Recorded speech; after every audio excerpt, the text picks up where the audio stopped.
Bonjour, aujourd'hui, vendredi 9 décembre 2022, je vous présente le 25e audio de l'année 2022, chapitre 29 sur le thème de la réunion.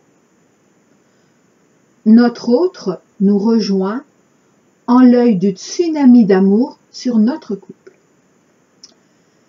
Il fait suite directement à l'audio du 25 novembre, chapitre 27, période délicate de neutralité, pendant que notre autre reprend espoir sur la première phase de l'œil du tsunami d'amour sur notre couple.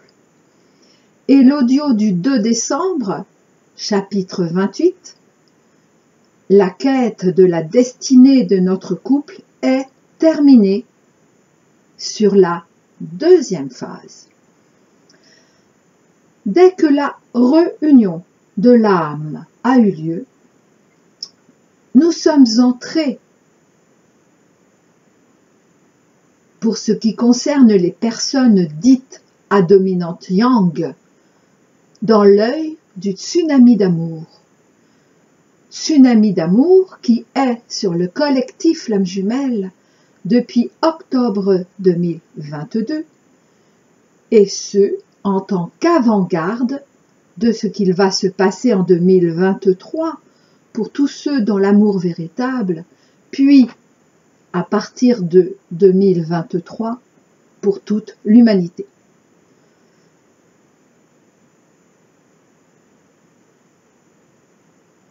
Nous sommes désormais, où vous serez très prochainement pour ce qui concerne les yang de tous les couples dits âmes jumelles, en plein l'œil du tsunami d'amour. Et vous passerez vous aussi par les deux premières phases dont j'ai parlé dans mes deux derniers audios précités. En revanche, il y a et il y aura bien évidemment quelques nuances spécifiques à chaque couple. Nous abordons donc, pour certains yang d'entre nous, la troisième phase de cette période de calme apparent, nous menant de plus en plus, cependant, à notre véritable paix. Je rappelle que si l'espoir n'est plus nôtre, il est maintenant du côté de notre autre, parce que c'est le temps pour lui de se reconnecter à l'espoir pour ensuite, et très vite, bien plus vite que nous, puisque nous lui montrons ou lui avons montré ce chemin, de s'en libérer à son tour. Voir mon audio du 2 décembre. D'ailleurs, à ce sujet, et j'insiste, il est vraiment important d'avoir écouté ou réécouté ces deux audios auxquels je fais référence, parce que sinon, vous n'allez rien comprendre en ce présent audio. Maintenant, libre à vous. Lorsque nous sommes, ou quand vous serez dans la deuxième phase, peu à peu s'est terminé ou se termine également le jeu de l'ancienne première place consciente des personnes dites éveillées en premier, soit à dominante yang, en tant qu'initiatrice de la reconnexion au lien. Parce que cette deuxième phase a été, ou est, ou sera, par excellence, la fin de la quête de notre destinée en tant que couple avec notre autre. Et c'est pendant cette deuxième phase, je ne le savais pas, encore lorsque j'ai fait mon audio du 2 décembre, que la première partie du tsunami d'amour bat son plein sur notre autre. Il est actuellement secoué par tout et par tout le monde comme jamais. Ce sera encore le cas pour lui pendant un temps. Combien de temps pour notre autre? Tandis que nous, de plus en plus les ex-dominants Yang, nous avons abordé ou allons aborder la troisième et dernière phase de l'œil du tsunami d'amour. Donc, voir aussi mon audio du 2 décembre à nouveau.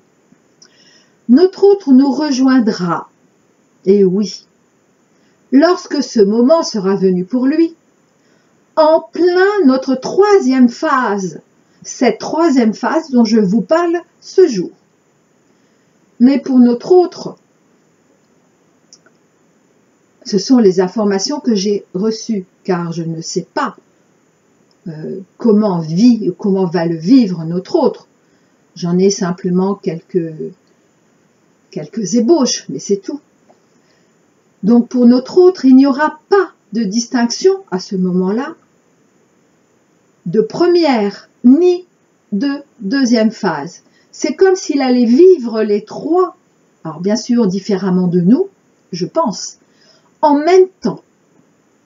Il va vivre les trois en même temps, en ce sens qu'il sera capable, grâce à notre lien et à notre âme unique, ou vos deux âmes réunies selon, il sera capable de nous rejoindre là où nous-mêmes nous en serons. Incroyable, non? Et c'est lors de cette troisième phase pour nous et de cet œil du tsunami d'amour pour notre autre qu'il n'y aura plus aucune distinction du rôle des personnes à dominante Yang ni du rôle des personnes à dominante Yin.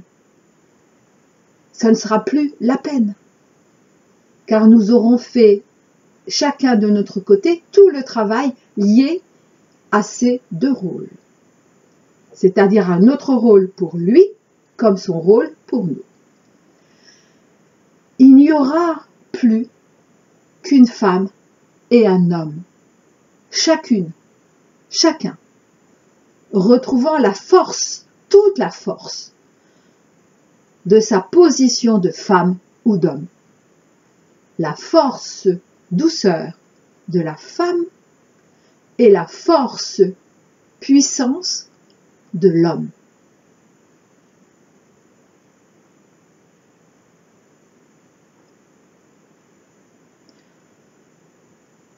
Et quand j'ai reçu ces informations, aussitôt cela m'a fait penser, direct, à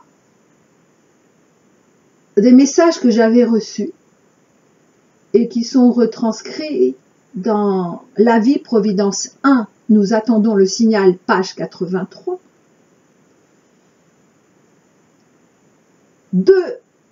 Je vous donne deux très courts extraits de deux messages personnels par voie de channeling reçus le 22 novembre 2006. Je dis bien 2006, donc il y a 16 ans, sur le thème « Le pouvoir dans le couple ». Le premier émane de Irvan de Sirius, qui, je le rappelle, est guide des couples dans la voie de l'amour véritable et donc principalement, en tout cas pour l'instant, guide des couples du collectif Flamme Jumelle. Donc Irvan de Sirius.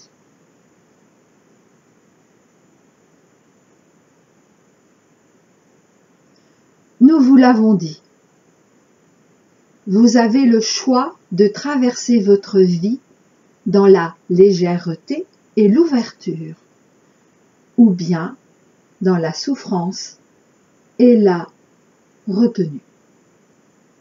Que choisissez-vous? Vous n'êtes pas obligé de passer par la souffrance, la retenue pour évoluer. Mais certaines parties de vous-même ne l'entendent pas de cette oreille et luttent pour conserver un pouvoir qui leur échappe.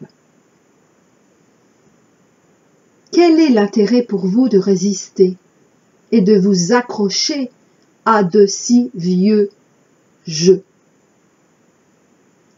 Alors centrez-vous, mesurez vos paroles, sentez d'où part votre parole, ressentez d'où partent votre impulsion et votre désir, et pour tout le reste, remettez-le au Père dans l'instant.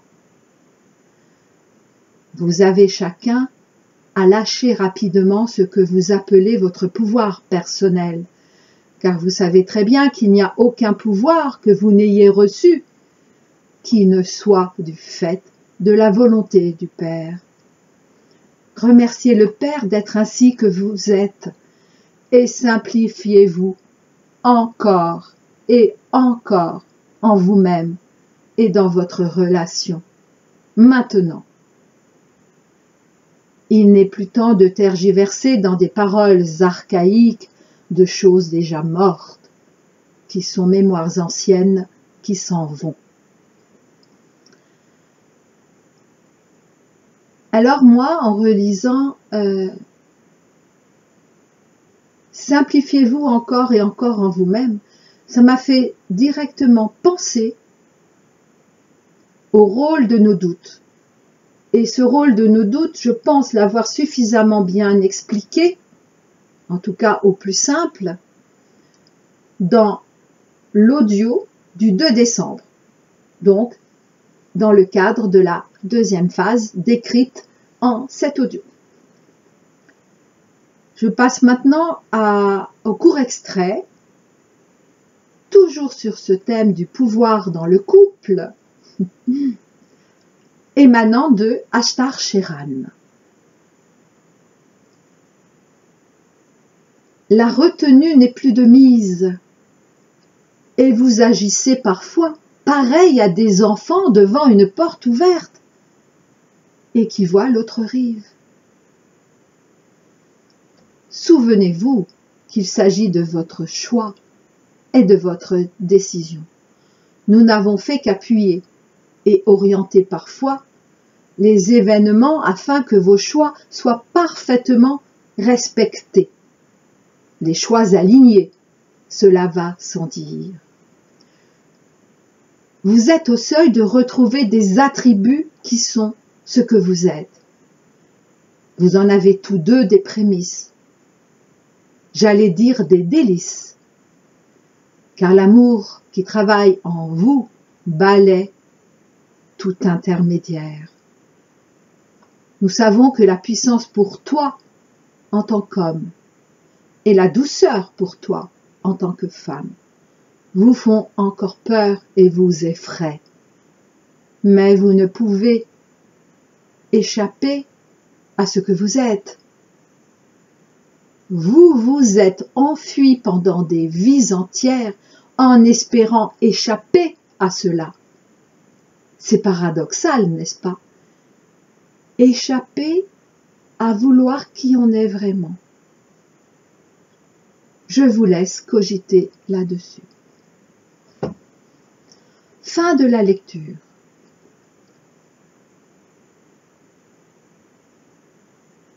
Eh bien, nous en avons de moins en moins peur.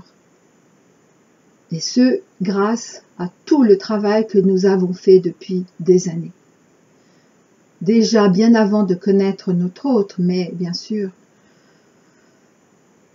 depuis que nous le connaissons. Et notre autre, très bientôt, n'aura plus peur, lui non plus, de sa force de puissance. C'est cela aussi la foi en tant qu'épreuve du conquérant.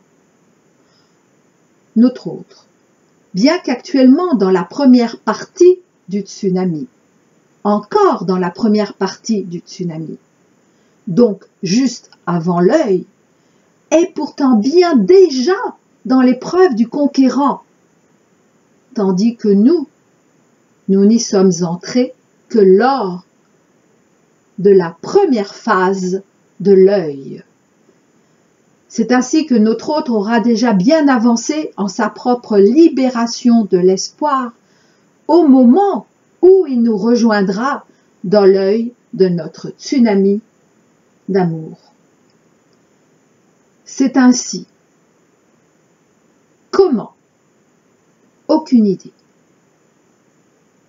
Que c'est pourtant bien ensemble, en tant que la vraie femme et le vrai homme, que nous recevrons la deuxième partie de notre tsunami d'amour. Quand? Comment? Aucune idée. L'important, en tout cas pour moi, et c'est même le plus important de cette troisième phase, dans laquelle très prochainement nous rejoindra notre hôte, est que nous nous regardons et que nous nous regarderons pour la première fois simplement en tant que femme et en tant qu'homme. Il n'y aura plus de rôle de dominante yang ni de dominante yin. Je rappelle que c'est nous, les femmes, qui sommes les porteuses de la mémoire de notre couple, tandis que les hommes sont porteurs de notre réunion. Et ce, je le redis, à travers le temps et l'espace, depuis notre séparation originelle d'avec l'âme ou la moitié d'âme de nos autres, selon. Nous avons tous confondu, et moi aussi. Mais il était bon qu'il en soit ainsi. Que c'était forcément notre autre qui était porteur de la réunion. Et ce, parce qu'en effet, la très grande majorité des yin étaient des hommes. Mais cela a toujours été l'homme, en tant que masculin extériorisé, qu'il ait été dominante yin ou yang, qui a été et sera celui qui revient vers nous, sa femme.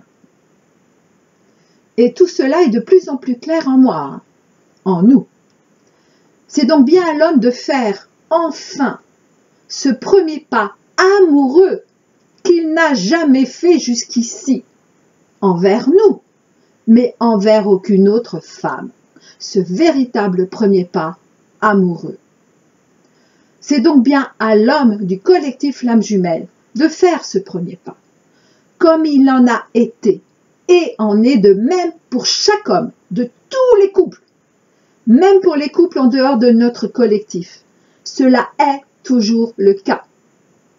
Même quand on pourrait croire que parfois c'est la femme, c'est uniquement parce que la femme était dans son rôle d'initiatrice et dans son rôle d'être à l'initiative de la rencontre. C'est toujours l'homme qui a concrétisé ou refusé de concrétiser cet appel, en effet, venant de la femme. Alors, certains de vous vont dire « Ah oui, mais dans ce cas-là, c'est le côté masculin de la femme qui va vers cet homme. » Je parle là pour les autres couples. Non. Non. Enfin, oui, plutôt. Oui, c'est toujours le masculin qui va vers...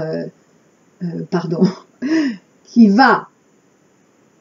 Le masculin de la femme qui va vers cet homme qu'elle a choisi. Mais ce n'est jamais elle qui concrétise la réunion ou l'union. Rappelons-nous que c'est toujours la reine qui choisit son roi, comme la femme qui choisit son homme, que cela soit conscient ou non. C'est toujours la reine qui a choisi son roi, et ce, bien avant nos précédentes incarnations. Et là, je reviens à notre collectif. c'est toujours nous qui avons choisi notre roi et qui le choisissons de nouveau aujourd'hui. Et cette fois-ci en pleine conscience et acceptation de notre force douceur. Une grande différence que je viens juste d'intégrer. La différence, s'il n'y en avait qu'une entre notre couple du collectif Flammes Jumelles, entre vos couples dans la voie de l'amour véritable. Et donc cela est vrai également pour les couples du collectif âmes sœurs. Cette différence avec les couples, disons lambda, mes couples lambda que nous avons connus aussi en nos histoires d'amour avant notre autre, eh bien cette différence c'est que tout est inversé.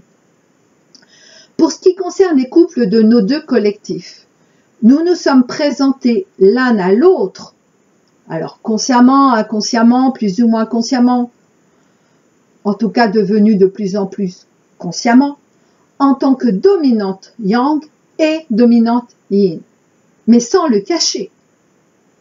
D'ailleurs, nous ne l'aurions pas pu.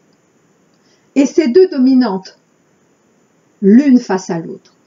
Et c'était la première fois, autant pour nous que pour notre autre,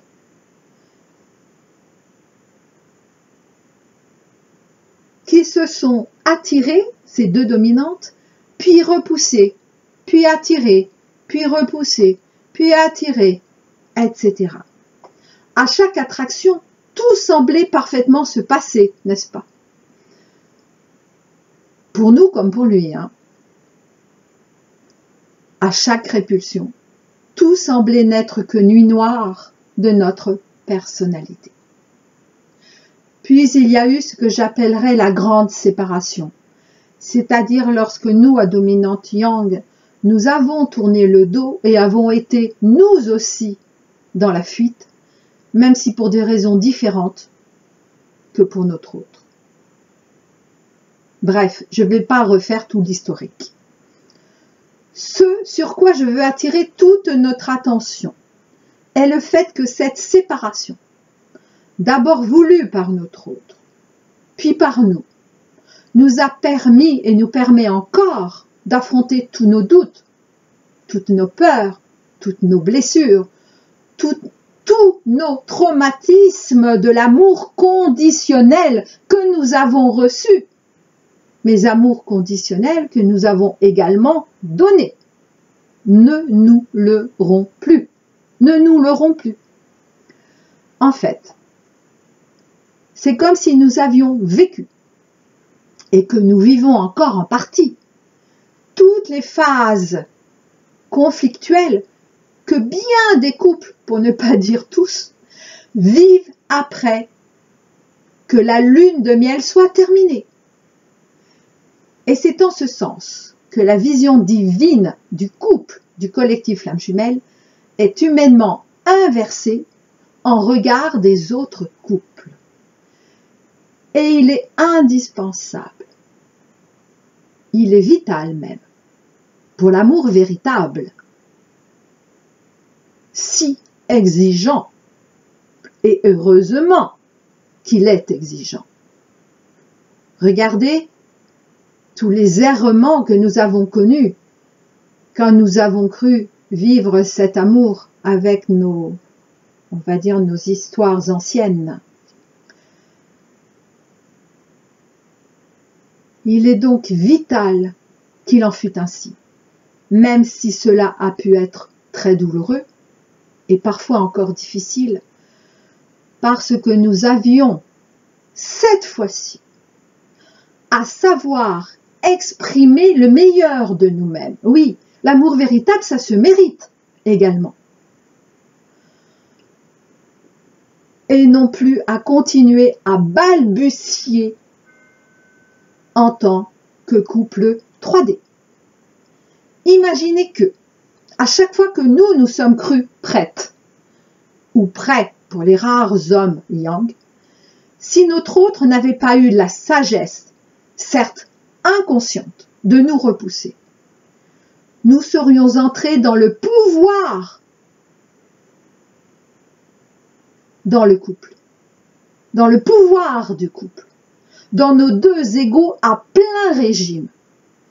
Et nous nous serions séparés sans plus aucun espoir ni désir d'être ensemble. Nous nous serions séparés ou aurions cohabité, comme tant de couples aujourd'hui. Et donc nous serions devenus un couple lambda. Mais ce n'est pas ce que nous avons souhaité, c'est pas ce que nous souhaitons, n'est-ce pas? Alors un peu de courage encore. Pour moi aussi, évidemment, je vis la même chose. C'est ainsi que lorsque la réunion 3D se présentera à nous, à notre homme, puis ensuite à nous, en tant que femmes, nous ne serons plus simplement qu'un homme et une femme. Certes, nous aurons quelques ajustements à parachever, mais cette fois-ci, cela sera ensemble et d'un plein accord, l'accord de notre âme réunie, l'accord de notre âme unique. Cela ne veut pas dire, bien évidemment, que nous aurons et que nous avons à renier notre personnalité. Non. Ni à renier notre personnalité comme à renier ou être dans le déni de la personnalité de l'autre. Non. L'amour est en premier vérité.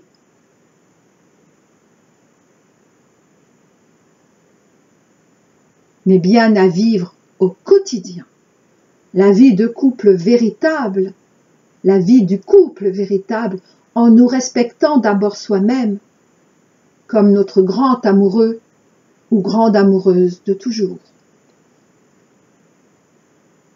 Je pourrais déjà vous en dire bien plus, ne serait-ce que sur cette troisième phase, mais ne vaut-il pas mieux pour moi, comme pour mon autre bientôt, comme pour vous, de la vivre? Nous sommes venus pour vivre, pour témoigner, mais pour vivre. Je vous dis à très bientôt.